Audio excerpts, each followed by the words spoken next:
kan video lo clear tu te chi bai ule voin ni hi jun ni ruk sang ni somni le paru kani a jun ni li sang ni somni le pali khan pu Richard Vanlalhmangaiha kham Mizoram MP ni tur khan Lok Sabha MP ni tur khan in than thlin ani a ti chun voin hi akum ni le ni na chi ani a chu mi chung chuan engteng che na sa nge tho man ti kha tun tuma hian kan an ho vele don ani kan soi ta khan jun ni li sang ni somni le pali khan pu richa ta hi MP Lok Sabha tan thlan tlen ani atu ti chuan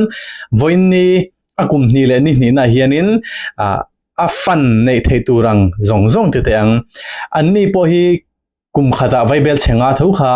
fan an nei a amai ro chu ani chu kumnga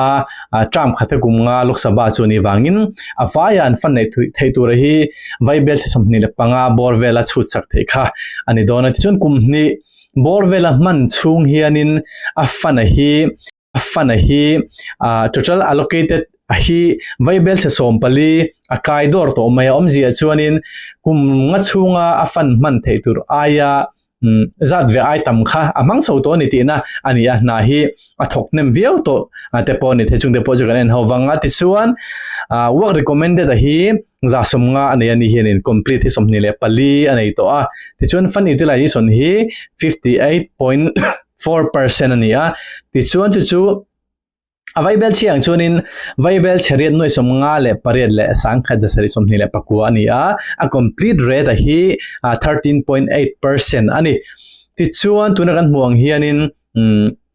ongoing project hi za somni le parukha ani pohian nei meka ti chuan a fund allocation a hian allocated amount hi vaibel se sompali le sing sari anaya chuta chonga utilize amount man meka chu vaibel chariat noi somnga pariat sangkhat jasari somni le pakua ani remaining balance hi vaibel se som paruk singkhat sang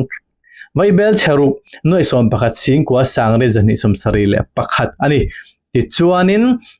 hi atram nei chung zonga afan ani lo tura ngai la fan nei thei tura khanin han ngai lo phot tai la kumni borvel cholani wangin ahuna local zelang ala danglam chotura depo han ngai sakta ila achome ti chuan afan man natlang puite kan enanga fan project hi somni le pali azo to kan ti kha chung project somni le pali azo to atho natlang puite chu kan en ho don ani ama sabera chuan construction of link road ngopa tru mual nuam ti society len at ngopa ne ta hin noi nga man khathoka an district authority hi chu deputy commissioner office site wal kha ani achumi ma chuanin a project kan lu tak ma in Lok Sabha bi ka hianin an fan nei dan chungchang de khan en ho le ta ila kan soi tong khan Lok Sabha bi ka po hianin kum khatatan vaibel chenga hi an fund MP local area development scheme atana fund nei khania he ni a po hianin to installment thau khan pe kan ni chu ti chuanin kan soi tong khan pu vena video kan soi tong thau khanin an fund hi non lapsable alapsei lovani ani kumina man zolo kum thara an fana khan rong kala zela ni te ga lo shebok ta ila te chuan pu vena chungchang kan soi thau khanin no direct cash poisa fa hianin an dong shan lova district authority an ya chung district authority te chu DC kan ti te magistrate kan ti te district magistrate kan ti te kha ni te chuan central government khanin a designated district authority khanin fanang kha aron transfer thina ni ti chuan an na thona tur district tin azira ang khanin khang district DC te kha nodal district kha anon ni zel ta bokina ti chuanin MPB ka hi chuanin Mizoram hin MP pakhat chau kan neya chumini wang chu Mizoram pumi an bial ani video ma sakan soeng khan puvena nilo Mizoram nilo state danga chun MP pali pangate pathum te ne then pasari te ne khateng ho ka chu state khachunga po khanin MLA kan teng khanin BLB kha constituency a big kha an ne wangin khami chunga khanin na khan thok tur ti ani Rajya Sabha bi kai ro chuanin an mani thang tu te state chunga han thok vek then du na piang khan kha han danglam na kan ti to ti chuan nominated MP anom veleta chung ho chu indiram chunga anduna pinga na khan thok top theini ti kha sebok ta ila ti chuan Lok Sabha MP le Rajya Sabha MP the in annan la nei chu schedule case anena khanin za zel som panga 15% alak apoisa ang chuan noi som sari la panga tal kha an tho anga ya schedule tribe schedule case population na khan ti chuan ke ni Mizoram ajun schedule tribe kan ni wangin schedule tribe a hin lo ber 7.5% a poisa fa ang chuan noi som thum pasari la singa kha schedule tribe na population na kan tho tur ne maro chu Mizoram chu schedule tribe kan ni wangin aza khan thok theini ti chuan an poisa hi financial year khat kum khachung hianin Vaibel chani le achan ve ai tam hi an mangi nge turani an fan mu the hi chumni in an pe a Vaibel chani le chan ve Vaibel chani le chan ve khanin voini installment khana kala ti chuan kum khachung hianin Vaibel chani le chan ve ai tam hian mangi nge ngai ni ti kha shabok tai le chuan district authority kan ti DC amo district magistrate te khanin utilization certificate kha an mu kha an so ve khangai bogani ti depo kha kan soito kha kan an thual le ni ta sel ti chuan pu rishi malakna masamer gron soi kha construction of agricultural ling road ngopa chu mual nuam ti society land at ngopa ti ni hi cheng noi ngaman khani a dot le chuan agriculture ling road kan sei suala tuila chu mutelen at north east khodung sa hian cheng noi ngaman tho ani boka chu saitol district deputy commissioner kha district authority ani hi kumin main som paruk ve ve tho ani tichuan construction of PCC flooring at tui vai ro ti ni hi noi thum manani a thok tu district authority hi Aizol DC ani ve thungai February somni amini kumin alani ni chu tichuan building extension of higher secondary school ti ringot inom hi noi nga manani scholarship district amini deputy commissioner scholarship kha district authority kha ani tichuan cemetery house tin hi scholarship noi ni la singa mana thok boka tichuan construction of roadside market hi scholarship a thok boka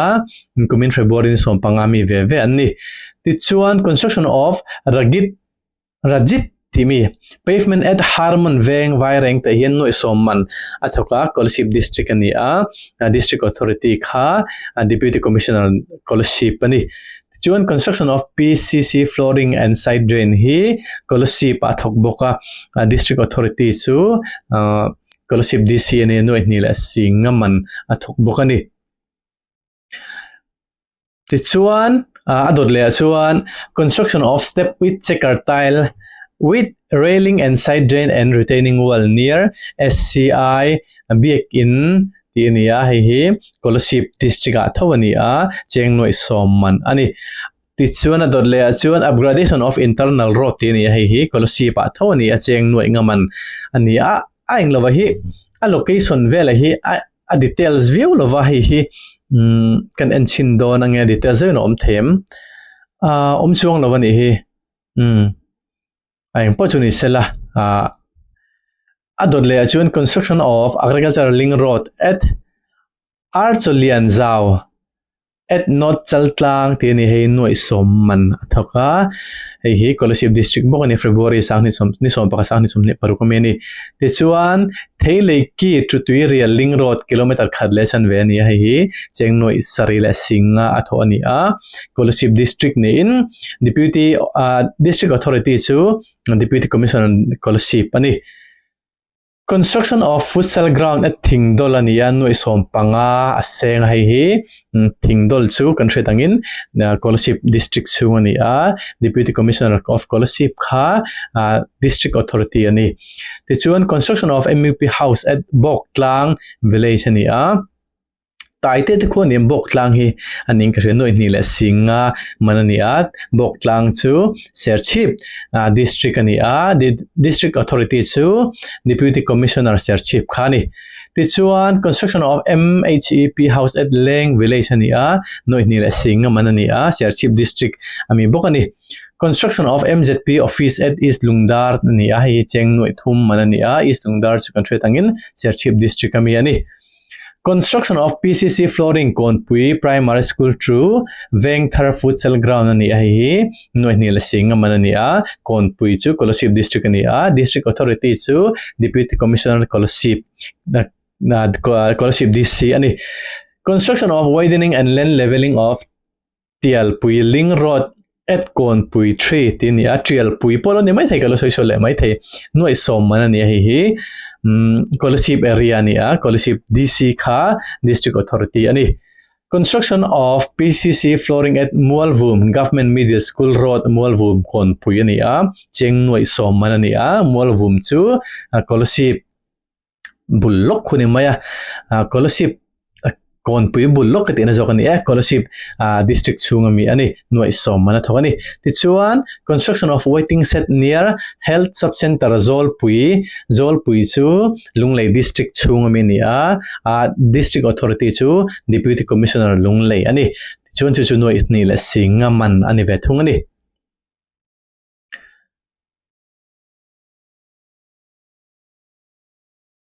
ti chuan pavement PCC pavement of internal road at Putlungasi Puzar Zaulian house to Lalung Nem house 40 meters ani hi meter somli no ni singain tho ani lunglei district ka mini lunglei DC kha district authority ani ti chun construction of waiting set near health sub center Zolpui hi no ni singa tho ani boka lunglei district ani district authority chu lunglei DC kha ani the chuan construction of pavilion at public playground at chumkhum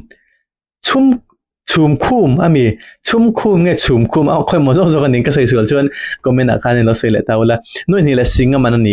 lunglei DC kha district authority ani hi lunglei district thone bokani no ni la singa man te chuan approach road to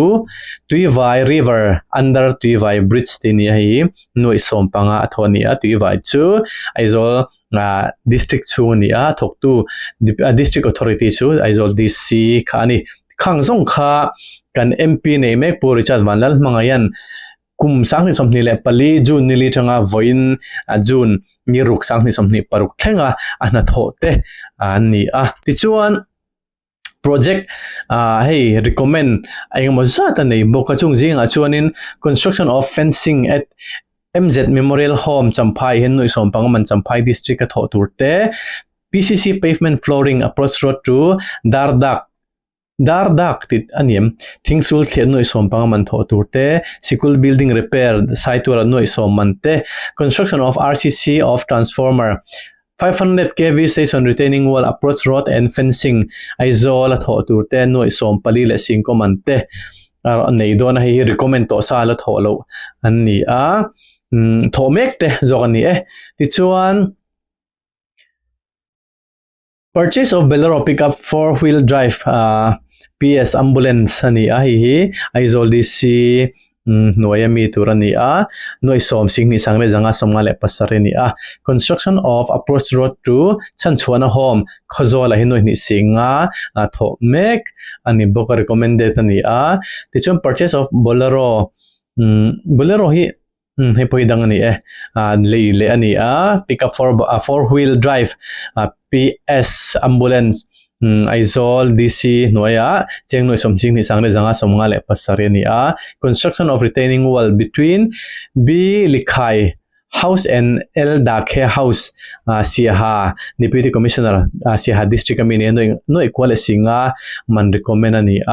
ti chuan construction of waiting set at 12 te cemetery hian no common khozola tho turani boka recommend to ani construction of agricultural link road ngopa road to Mualbung at Kol kula hinno ngaman hi agricultural link road tho tur recommend to ni boka construction of YM hall at Khozol zu chip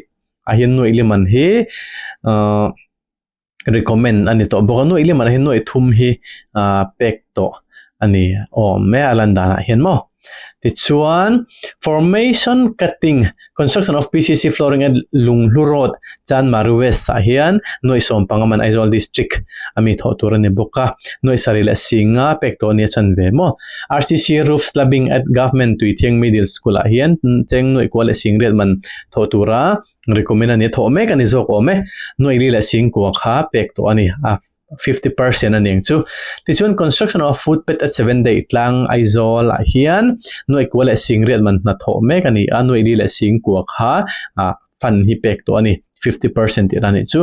construction of retaining wall at ramlun no ti tur ngam takin he chu at typo oma ramlun no thlanmo cemetery zema boka hian noi sari man retaining wall cemetery tho mekania 50% hi fund hi pek to ni construction of retaining wall at chinga veng thlanmo cemetery hian noi nga sing ni man hi tho mekane boka 50% fund pek to ni bok ani construction of PCC pavement from Pu Darching House to Pu Thang Hluana House Puk Pui Lunglei hian chengnoi thum man tho mekani hi fully paid to ani la tho zolo ani hi tichun construction of PCC pavement at Thanmol approach road at Ropui na thil district hin chengnoi nga man tho mekani 3.8 lakh 5% item le pek to ani tichun construction of recreation center at Ibok Aizol district ahin noi som pangaman sak mekani noi som pakhat la sing thum pek to ani tichuan construction of PCC pavement from BCM Puk Pui West to Pu H Lal Choi Moya House ahin noi thum man PCC pavement ti tur tho mekani sum fa hi chu pek to ni na hila zolo de lekani Lunglei district chung ami ani avain karon tilo anga san chu thui don tu ka nakina inning ang indu chuanin lo enve mai don ni kha tuna a project nei mekan MP in a project nei mek za som nga ala complete lo som ni le pali complete to la complete lo hi za som ni le paruk oma chumi chu thok chho mekani ti te pokha asheta ila ma anron la zelanga video de pokno chiam le zel tur ngai ila tun chena te pone me the a fan hi utilization hi zazel somngal pariat le point pali kha mang to ani na te po athazel choutura te po ngai ila na thona tur mun sang sang neya tun din mula hian kan lok sabha MP pu Richard Vanlalhmangaiha hianin atram kumchan ve don mang chho ve trepa kumni mang pum ve chi theitop chu Mizoram tan thokzel turin kan han som ni ta sela athra anga ramchang ani te chuan chul kan ti te ne chuanin MP local to pu la rosanga pu rosanga te po kha adu chuan an malak te po en thei turin oma midang te po ne sela chung te po chu atul te chuan kan lon te le zel tura po ngai na thome tun thum tan chun kan video te khari jong halone photo se hun man nom vek ule